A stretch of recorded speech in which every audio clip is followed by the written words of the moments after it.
Bonsoir à tous et soyez les bienvenus si vous nous rejoignez. C'est l'heure de s'informer sur Grand Lille TV. Nous sommes le mardi 6 décembre. Au sommaire de ce flash, la ligne 3 du TER paralysée. Puis on vous présentera Maxime Werner, candidat au présidentiel.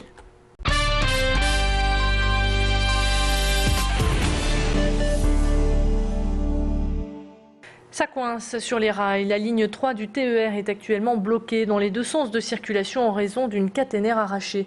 À Villeneuve-d'Ascq, au passage à niveau de la rue Colbert, une grue s'est engagée pour traverser la voie de chemin de fer et a accroché une caténaire qu'elle a fait tomber. Résultat, le trafic de cette ligne qui relie Lille à Liège est interrompu. Des bus sont mis en place à Lille-Flandre pour acheminer les passagers vers Bézieux et des tickets de métro sont distribués pour permettre aux Villeneuvois de rentrer chez eux. Des techniciens ont été dépêchés sur place. Ces travaux devraient durer jusqu'à 22 h ce soir. Précisons également que la rue Colbert est aussi coupée à la circulation. Une déviation a été mise en place. Explication supplémentaire avec le responsable de la communication du réseau Ferré de France. Ce matin, donc, un véhicule s'est engagé à un passage à niveau donc, sur la commune de Bézieux et donc en franchissant la voie ferrée, il a arraché la caténaire. Donc les dégâts au niveau donc, des installations ferroviaires, donc c'est le fil qui a été rompu, cassé, donc qui est tombé à terre, de sorte qu'aujourd'hui les trains électriques qui circulent sur cette voie sont détournés. Les équipes techniques ont été mobilisées pour remédier à la situation, sachant qu'on a quand même plusieurs centaines de mètres de fil à réparer. Normalement, les réparations devraient être terminées pour ce soir en début de soirée. Et puis bonne nouvelle pour les usagers du train, il n'y aura pas de grève le 25 décembre, ni même le jour de l'an. La CFDT fait marche arrière et a décidé de retirer son préavis de grève. En faisant cavalier seul, ce syndicat minoritaire a été vivement critiqué par les autres syndicats. La CFDT voulait ouvrir les négociations avec la direction sur des conditions de travail de plus en plus difficiles. C'est chose faite, selon Fabien Tosolini, que nous avons joint tout à l'heure par téléphone.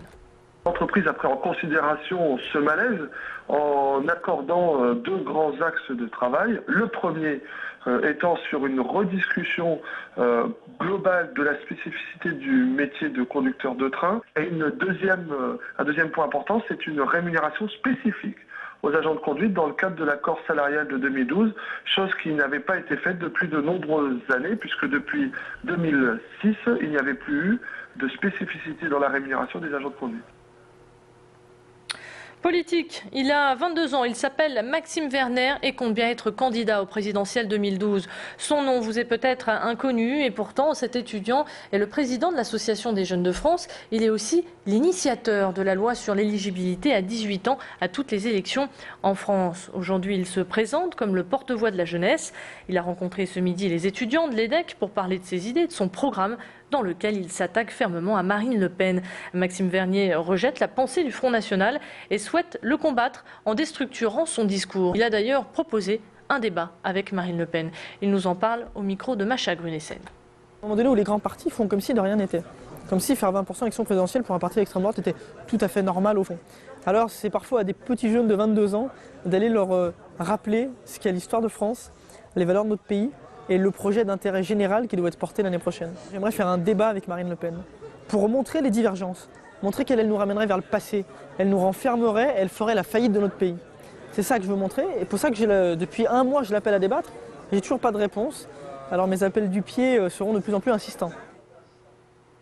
Un étudiant sur 5 ne prend que 2 repas par jour. Aujourd'hui, il y a encore trop de petits déjeuners pris sur le pouce ou tout simplement oubliés.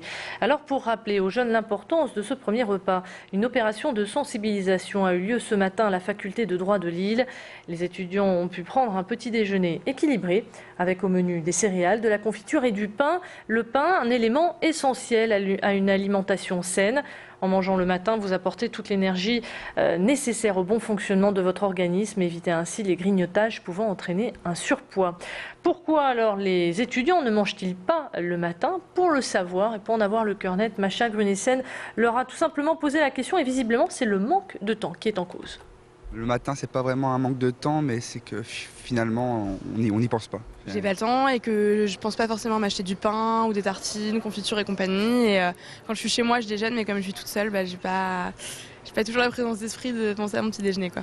J'ai pas forcément le temps, pas forcément faim, pas forcément l'envie, mais ça m'arrive de déjeuner.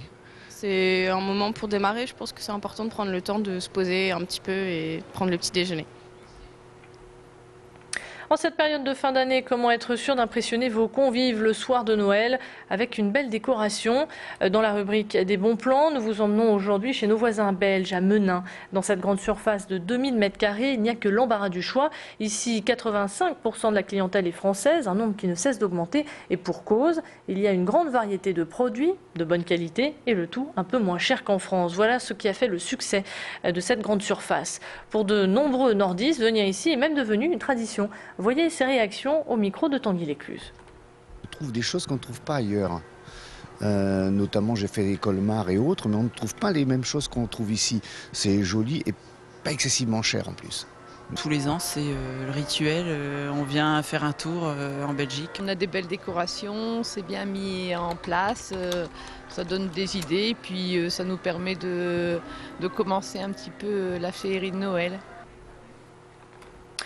Et puis en sport, demain soir, ce sera Kitoudou pour les Lillois. Les Dogs reçoivent les Turcs du Trabzonspor en Ligue des Champions. La victoire est impérative si les Dogs veulent leur billet pour les huitièmes de finale. On croise donc les doigts car les Lillois ont toutes leurs chances dans cette rencontre électrique. Même si en 11 matchs joués à domicile cette saison, Lille n'en a gagné que 5. Coup d'envoi demain soir à 20h45, un match qui vous sera possible de revoir sur notre antenne, bien évidemment. C'est la fin de ce flash. On se retrouve maintenant pour votre météo. À tout de suite.